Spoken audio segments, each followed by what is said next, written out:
Hi, Johnny here, Anthony James Cars. And the hot topic of a large supercar dealer going into administration and another supercar dealer, apparently rumours are about to as well. As you might expect, the internet has gone absolutely crazy with everybody talking about it and all the influencers and YouTubers offering advice. But of course, what we need to understand is YouTubers and Instagrammers don't sell cars. They make their money from people watching and clicking videos. So there's a lot of bad advice, bad information, misinformation around. And because I'm so active on forums and Facebook pages for Ferrari, McLaren, Lamborghini, because I buy a lot of those cars, I'm inundated with questions and people asking advice and what is SOR and is it wrong, is my car safe? So the purpose of this video is just to cover off a lot of the questions that I've had and also the questions that are going around the internet. So I have a little bit of a crib sheet to go through the main questions. The first question I've seen a lot is, if my car is sale or return, who owns it? Well, you do. It's your car, you're selling it for a merchant. The dealer never owns it. And that leads me nicely on to the second question, which kind of bolts onto that one, is if the dealer has the V5, can they say that it's theirs? Can the liquidators, can the official receivers take their car? The V5, the logbook, isn't proof of ownership, it's a registration document. It doesn't say that you own the car, but the thing that amazes me most, and the amount of dealers that don't do this, and the amount of people I've spoken to that have sold their cars through sale or return that don't have something like this. We always offer a sale or return agreement. Every car comes with a sale or return agreement. It lists who you are that you own the car, it lists who we are that we're selling it for you, and the terms and conditions within that agreement, that how long we expect to have the car for, how much you're expecting to have back, and a negotiation period within that, so that obviously if the car's here for a long time, we can reduce the price and we can talk about our fee, and it's signed by both yourself and the dealer. The reason why that's critically important is you then can substantiate, no matter what happens, that that car is your car and you've agreed to sell it through a dealer. Because the dealer needs the V5, the dealer needs both keys, the dealer needs the service history and all the provenance that goes with the car, so that when they sell the car, the customer can see it, view it, be happy with it, they can register to that customer, and off they go in the car and you get your money.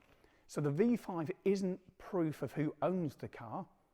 It simply is the registration document, but you must always have a sale or return agreement, just that you know what you've agreed to and that you can prove to absolutely anybody that it's your car.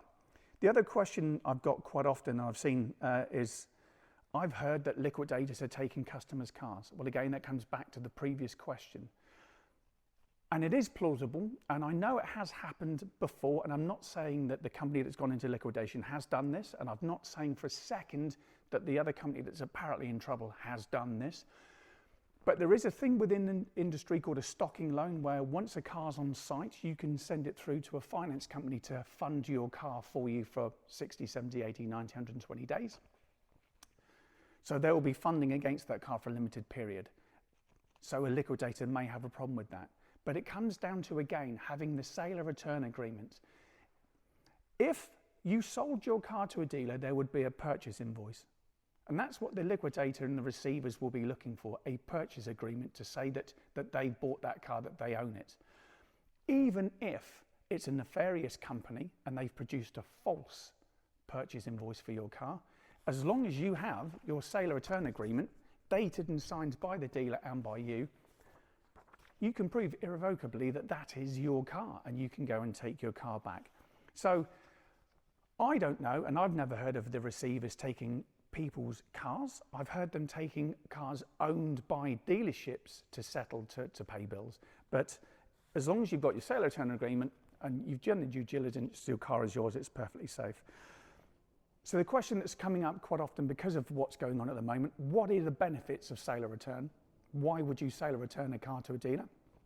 Well, the most obvious question is, financially, you make a lot more money. So if you sell your car to a dealer, you'll get a trade-in price or similar to a part exchange price. That covers an awful lot of things. So service, going through those processes, and of course their margin. If you sale or return it, they'll have a fixed fee, £5,000 plus VAT, depending if it's the price of car. so that you know exactly what you're going to make, and what hits your account is far, far more than it would be if you sold it to a dealer or part exchanged it. And that comes down to another question: why don't dealers just buy cars? Well, very, very quickly, 83% of every car on the road is financed. When that value goes over £60,000, it turns up to 96% of cars on the road are financed. So only 4% of the cars that are supercars aren't financed. What that means basically is most of everybody can't afford their £200,000 car, but they can afford the payments. Dealerships aren't that different really. They wouldn't be able to afford to buy 10, 15, 20, £200,000 cars, but they have the facility to do the finance, the warranties to facilitate the sale, to sell that car for you. But the other benefits of sale or return is things like, because of so many cars are financed, that 4% that buy it cash, that's fantastic. But you will only be marketing to 4% of the market.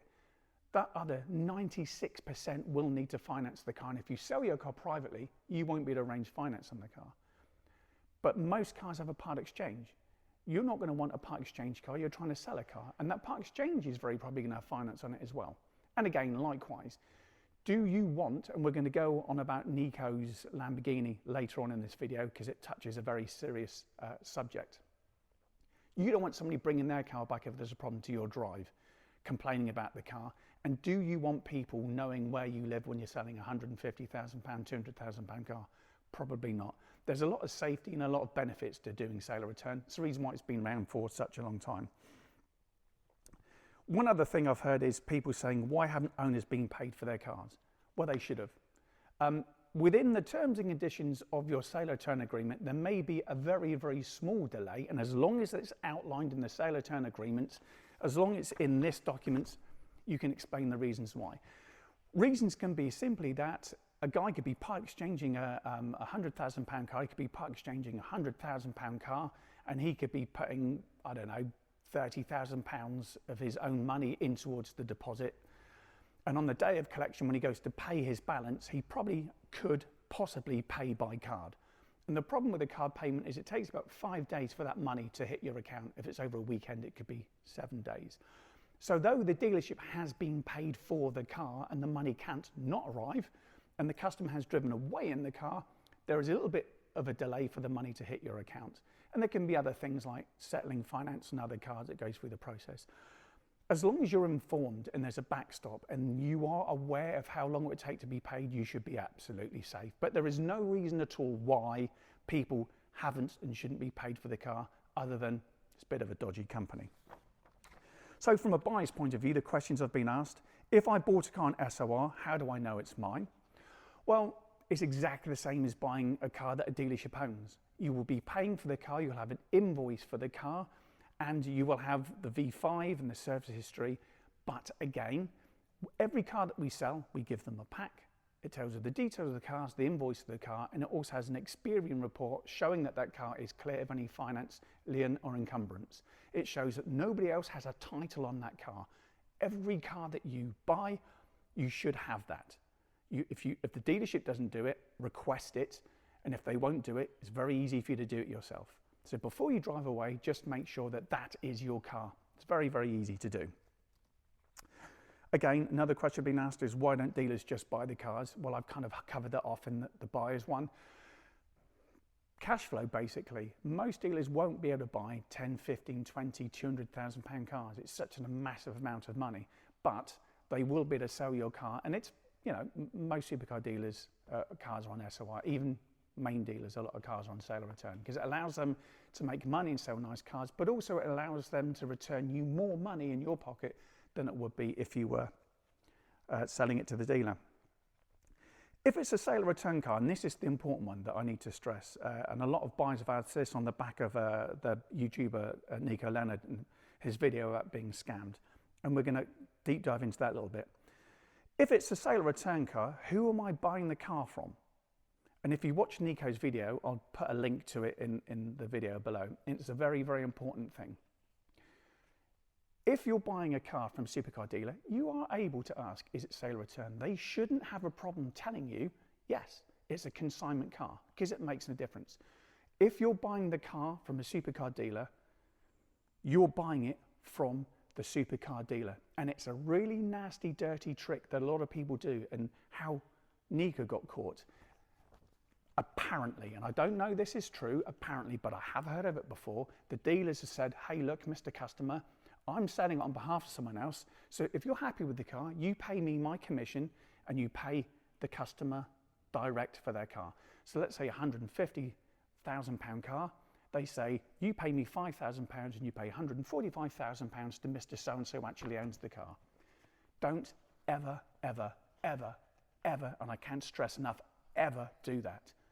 Because if you pay the customer direct, you are then paying for a car privately, and you've completely precluded yourself from all the protection of the consumer rights agreement, so that if anything goes wrong with the car, you can't return the car and bring the car back.